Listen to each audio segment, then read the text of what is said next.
House of wax. कहानी की शुरुआत में हम एक फैमिली को देखते हैं जिसमें एक लेडी अपने बर्तन में वैक्स उबाल रही होती है जिससे वो एक फेस मास्क बनाना चाहती थी। इसी समय उस लेडी का बच्चा ब्रेकफास्ट कर रहा होता है। तभी उस लेडी का हस्बैंड अपने दूसरे बेटे को भी ब्रेकफास्ट करवाने के लिए आता है, लेकिन वो बच्चा काफी जिद्दी था जिसकी वजह से मजबूरन इन्हें उसे एक चेयर से बांधना पड़ता है। तभी वो बच्चा गुस्से में आकर अपने मदर के हाथ पर नाखून से हमला कर देता है। इस पर उसकी मदर उसे जोर से थप्पड़ मारती है। अब सीन शिफ्ट होता है और हम 6 फ्रेंड्स को देखते हैं जिनका नाम कार्ली, वेड, ब्लैक, पेज, डॉल्टन और निक होता है। यहाँ पर निक और कार्ली दोनों भाई बहन होते हैं। ये सभी फुटबॉल गेम देखने के लिए जा रहे थे। अब सभी फ्रेंड्स कार में एंजॉय करते हुए जा रहे होते हैं कि तभी रास्ते में इन्हें एक बोर्ड दिखता है जिस पर हाउस ऑफ वैक्स लिखा हुआ था। अब रात काफी होने की वजह से ये सभी कैंपिंग करके यहीं रुकने का डिसाइड करते हैं। कैंपिंग के दौरान ये सब यहाँ काफी एंजॉय भी करते हैं। डॉल्टन इन सभी लोगों की वीडियो शूट कर रहा होता है, पर तभी जंगल की तरफ से तेजी के साथ हवा चलने लगती है और इन्हें वहां से किसी चीज की बदबू आती है। ये गंध जैसे किसी सड़ी हुई डेड बॉडी की लग रही थी। फिर गंध कम हो जाने पर ये लोग उसे इग्नोर कर देते हैं और वापस से वहां एंजॉय करने लगते हैं। तभी वहां पर एक ट्रक आता है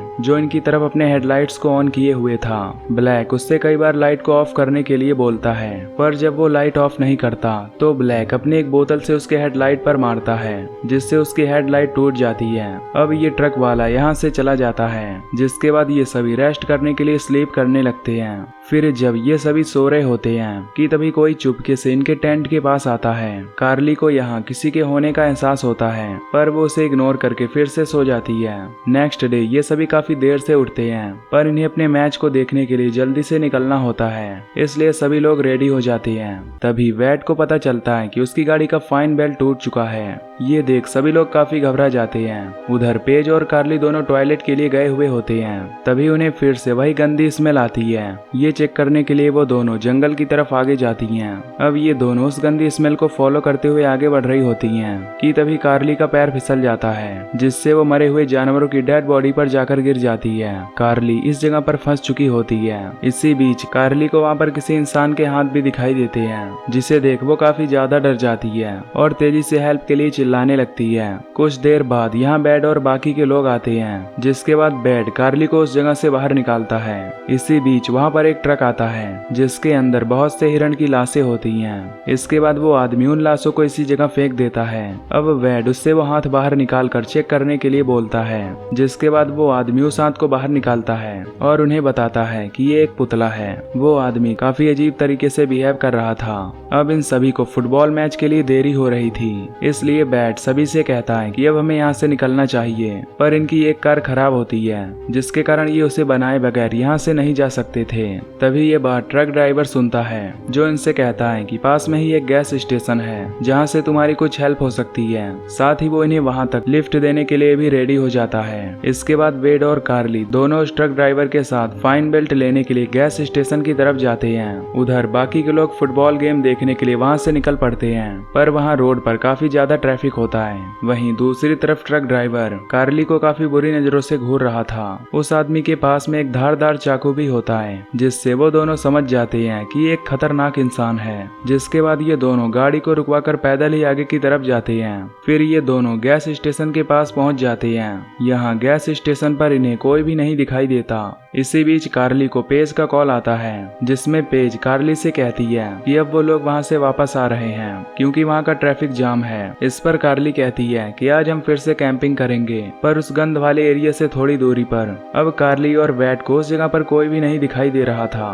तभी उन्हें वहाँ पर एक चर्च दिखाई देता है, जिसके बाद ये दोनों उस चर्च के अंदर जाते हैं। अंदर जाने पर इन्हें किसी का फ्यूनरल दिखाई देता है, इसलिए ये दोनों वहाँ से सॉरी बोलकर बाहर चले आते हैं। अब इनके बाहर आने पर इनके पास एक और आदमी आता है जिसका नाम वो होता है। दरअसल अंदर वो की मॉम का ही फ्यूनरल चल रहा था। खैर वो इनसे कहता है कि कुछ दूर पर एक और फ्यूल पंप है जहां उन्हें फाइन बेल्ट मिल सकता है। ये कहकर वो फिर से अंदर चला जाता है। इसके बाद ये दोनों वहां से आगे की तरफ जाने लगते हैं। तभी इन्हें रोड के साइड पर एक हाउस ऑफ वैक्स दिखाई देता है। फिर ये दोनों वहां पर जाते हैं। दरअसल हाउस ऑफ वैक्स पूरी तरह से वैक्स द्वारा बना होता है। अब ये दोनों उस हाउस के अंदर जाते हैं। अंदर से ये जगह काफी यूनिक थी। यहाँ जहाँ पर सभी जगह वैक्स से बनी हुई चीजें ही थी। इन लोगों को यहाँ पर एक डॉग भी नजर आता है जो दिखने में एक पुतले की तरह दिखाई दे रहा था, पर वो कोई पुतला नहीं बल्कि एक रियल डॉग था। वैड उसे यहाँ जिंदा देखकर काफी हैरान भी होता है। इसी बीच जब कार्ली वहाँ पर लगे हुए एक मिरर में देखती है तो कोई अनजान आदमी बाहर से उसकी तरफ देख रहा होता है। फिर कार्ली जैसे ही पीछे मुड़कर देखती है तो उसे कोई भी दिखाई नहीं देता। अब कार्ली काफी ज्यादा डर जाती है, जिसके बाद बैड बाहर जाकर देखता है तो उसे वहाँ कोई भी दिखाई नहीं देता। अब कार्ली और बैड दोनों उस आदमी के गैरेज में जाते हैं, लेकिन जिस साइज का उन्हें फाइन बेल्ट चाहिए था वो उन्हें वहाँ नहीं मिलता। फिर ये लोग एक नंबर बड़ा फाइन बेल्ट वहाँ से लेकर जाने वाले होते हैं कि तभी वहाँ वो आ जाता है जो उन्हें वहाँ से जाने से रोक देता है। वो उनसे कहता है कि उसके घर में एग्जैक्ट साइज का फाइन बेल्ट मिल सकता है। फिर वो दोनों उसकी बात मानकर उसके पीछे जाने लगते हैं। अब घर पहुँचने के बाद वैड कार्ली से कहता है कि तुम यही गाड़ी के अंदर वेट करो, मैं फाइन बेल्ट लेकर आ रहा हूँ। उधर उनके बाकी के फ्रेंड फिर से कैंपिंग वाले एरिया में आ चुके होते हैं। फिर शाम होते ही डॉल्टन और निक उन दोनों को ढूंढने के लिए वहाँ से निकल पड़ते हैं, पर यहाँ उन दोनों की जो लोकेशन होती है वो जीपीएस पर भी शो नहीं कर रहा था। अब कुछ देर बाद ये लोग वहाँ पहुँच जाते हैं जहाँ से इन्हें पैदल ही आगे जाना पड़ता है। इधर वैड घर के अंदर जाता है जहाँ पर उसे वैक्स से बनी हुई बहुत सी चीजें दिखाई देती हैं। साथ ही यहाँ वैड को कुछ सर्जरी वाले सामान भी दिखाई देते हैं। वहीं बाहर कार्ली गाड़ी में बैठे बैठे बोर हो गई थी, इसलिए वो गाड़ी से बाहर निकलती है। तभी कार्ली गाड़ी के हेडलाइट को देखती है जो कि टूटी हुई थी। ये देख कार्ली समझ जाती है कि ये वही ट्रक है जिसे उसने पिछली रात देखा था। अब कार्ली ट्रक के हॉर्न को बजाकर वैड को बाहर बुलाने की कोशिश करती है, पर अंदर वो जैसे ही ट्रक की आवाज सुनकर बाहर जाने की कोशिश करता है तभी वहाँ पर लाइट ऑफ हो जाती है। इसी बीच कोई वैड के पैर पर हमला कर उसके नस को काट देता है। बाहर कार्ली जल्दी से पेज के पास कॉल करती है, पर पेज उसका कॉल रिसीव नहीं करती, जिससे कार्ली उसे एक वॉइस मैसेज भेज उसे अपने सिचुएशन के बारे में बता देती है। इसके कुछ देर बाद वो घर से अकेला ही बाहर निकलता है, जिसे देख कार्ली खुद को गाड़ी के अंदर लॉक कर लेती है। यहाँ कार्ली वो उसे कहती है कि जब वैड घर से बाहर आएगा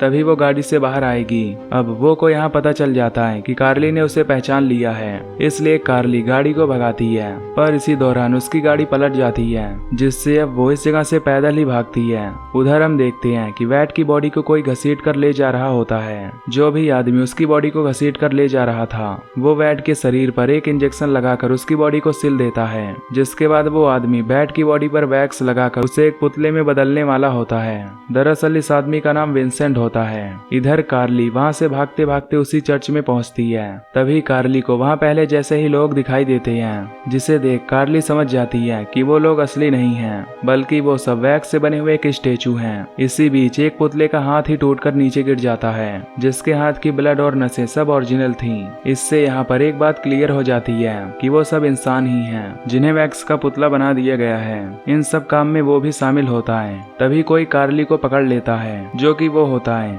वो कार्ली को पकड़कर गैस स्टेशन के नीचे ले जाता है, जहाँ पर वो कार्ली को एक रस्सी के सहारे वहीं पर बांध देता है। उधर ऊपर निक और डॉल्टन इन दोनों को ढूंढते हुए यहाँ पहुँच चुके थे। कार्ली चिल्लाने की काफी कोशिश करती है, पर वो ने उसके मुंह को दबा कर रखा हुआ था। कार्ली अब चिल्ला ना पाए, इसलिए वो उसके मुंह पर सुपर ग्लू लगाकर उसे चिपका देता है। बाहर निक और डॉल्टन दोनों अलग अलग दिशा में जाकर इन्हें ढूंढने लगते हैं। निक जब दूसरी साइड जाता है तब वो गैस स्टेशन से बाहर आता है, जिसके बाद निक उससे कार्ली और वैड के बारे में पूछता है। इस पर वो उसे साफ मना कर देता है कि उसने किसी को भी नहीं देखा। निक को वो पर थोड़ा शक होता है, क्योंकि इस जगह पर केवल एक ही गैस स्टेशन था। निक के जस्ट नीचे बेसमेंट में ही कार्ली बंधी हुई होती है। कार्ली अपने एक हाथ को छुड़वाकर उसकी एक उंगली बाहर निकालती है ताकि निक उसे देख पाए, पर ये उंगली वो देख लेता है और वो कार्ली की उंगली को काट देता है। कार्ली को काफी दर्द होता है, जिसके बाद वो किसी तरह अपने होठ पर लगे सुपर ग्लू को हटाने की कोशिश करती है। फिर कार्ली अपने होठों को किसी तरह फ्री कर लेती है और जोर जोर से निक से हेल्प मांगने की कोशिश करती है। वहीं निक जैसे ही कार्ली की आवाज सुनता है वो तुरंत ही बो पर हमला करता है और वहां से भागते हुए उस गैस स्टेशन के अंदर चला जाता है। फिर निक डोर को लॉक कर देता है। इसके बाद निक कार्ली के पास जाकर उसे छुड़ा देता है। वहीं दूसरी तरफ डॉल्टन उन्हें ढूंढते हुए हाउस ऑफ वैक्स के पास पहुंच गया था। डॉल्टन को यहाँ पर कई सारे पुतले दिखाई देते हैं। इसी बीच डॉल्टन को वैड का भी पुतला दिखाई देता है, जो कि वैक्स से बना हुआ था, लेकिन वैड यहाँ पर अभी भी थोड़ा बहुत जिंदा होता है, यानी कि उसे जिंदा ही पुतला बना दिया गया था। फिर जब डॉल्टन उसके गाल से वैक्स को हटा रहा होता है, इसी बीच यहाँ पर विंसेंट आ जाता है जो डॉल्टन के ऊपर हमला करने लगता है। फिर किसी तरह डॉल्टन अपनी जान बचाकर यहाँ से भागने की कोशिश करता है, लेकिन वो यहाँ से भाग नहीं पाता और विंसेंट उसे जान से मार डालता है। उधर निक ने कार्ली को छुड़ा लिया होता है, जिसके बाद ये दोनों इस जगह से बाहर जाने लगते हैं। तभी इन्हें पता चलता है कि इस इलाके में इनके अलावा कोई और नहीं है और यहाँ सभी वैक्स के बने हुए पुतले ही हैं। उधर ब्लैक को कार्ली का मैसेज मिलता है, पर इसी बीच वहाँ विंसेंट भी पहुंच जाता है जो उन दोनों को बेरहमी से मार डालता है। निक और कार्ली दोनों लोग यहाँ से निकल सकते थे, पर वो दोनों डॉल्टन और बैट के बगैर यहाँ से नहीं जाना चाहते थे, क्योंकि इन्हें नहीं पता होता कि वैड और डॉल्टन दोनों मर गए हैं। इसके बाद निक एक शीशे को तोड़कर क्रॉसबो ले लेता है। वहीं शीशे के टूटने की आवाज सुनकर यहाँ पर बो आ जाता है। तभी निक उस पर क्रॉसबो से हमला कर देता है, जिससे वो काफी घायल हो जाता है। इन दोनों को ये लगता है कि वो अब मर गया है, इसलिए निक उसके गन को लेता है और ये दोनों उसके घर की तरफ चले जाते हैं। यहाँ आने के बाद वो वैट को ढूंढने लगते हैं। वहीं बो अभी मरा नहीं होता, जिसके कारण वो फिर से अपने घर आ जाता है। निक और कार्ली दोनों लोग उसे देखकर वहीं छिप जाते हैं। बो बाथरूम में जाकर अपने शरीर से दोनों तीर को निकालता है। इसी बीच कार्ली विंडो से बाहर देखती है तो उसे विंसेंट दिखाई देता है, जो अपनी गाड़ी में पेज और ब्लैक की डेड बॉडी लेकर आया था। इसके बाद विंसेंट और बो दोनों आपस में बात करते हैं। इसी बीच कार्ली और निक दोनों मौके का फायदा उठाकर नीचे चले जाते हैं। यहाँ आने के बाद निक देखता है कि उन लोगों ने डॉल्टन को पूरी तरह से वैक्स में लपेट कर रखा हुआ है। ये सब देख निक काफी दुखी होता है, पर तभी यहाँ विंसेंट आ जाता है, जिसके बाद निक और विंसेंट दोनों में फाइट होने लगती है। अब फाइट के दौरान यहाँ पर आग लग जाती है। यहाँ पर जितने भी चीजें होती हैं वो सब वैक्स से बनी होती हैं, इसलिए ये आग पूरे घर में तेजी के साथ लग जाती है। यहाँ की सारी जगहों पर आग तेजी से फैलने लगती है। इसी बीच निक और कार्ली दोनों किसी तरह यहाँ से बचकर बाहर चले आते हैं, जिसके बाद विंसेंट और बो दोनों लोग बुरी तरह जलकर मारे जाते हैं। अब अगले दिन इस जगह पर पुलिस आती है, जिसके बाद पुलिस इन दोनों को हॉस्पिटल भेज देती है। पुलिस को यहाँ पता चलता है कि बो और विंसेंट दोनों भाई थे और जिन्हें हमने मूवी के शुरुआत में देखा था वो इन दोनों के पेरेंट्स थे, जो कि अब मर चुके थे। इसी बीच पुलिस को डॉक्टर का कॉल आता है, जो इन्हें बताता है कि वो 2 नहीं बल्कि 3 भाई था। खैर निक और कार्ली इस जगह से जाते हुए उस ट्रक ड्राइवर को देखते हैं, जो इन्हें छोड़ने के लिए यहाँ आया हुआ था, और वो कोई और नहीं बल्कि बो का तीसरा भाई था। और यहीं पर ये मूवी खत्म हो जाती है। तो अगर आपको वीडियो पसंद आई हो तो नीचे कमेंट करके बताना और चैनल को सब्सक्राइब करके बेल नोटिफिकेशन को ऑल पर सेलेक्ट कर लेना, ताकि आपसे अगली वीडियो मिस ना हो पाए। बाकी मैं मिलूंगा आपसे अगली वीडियो में। Till then take care, love you, bye bye.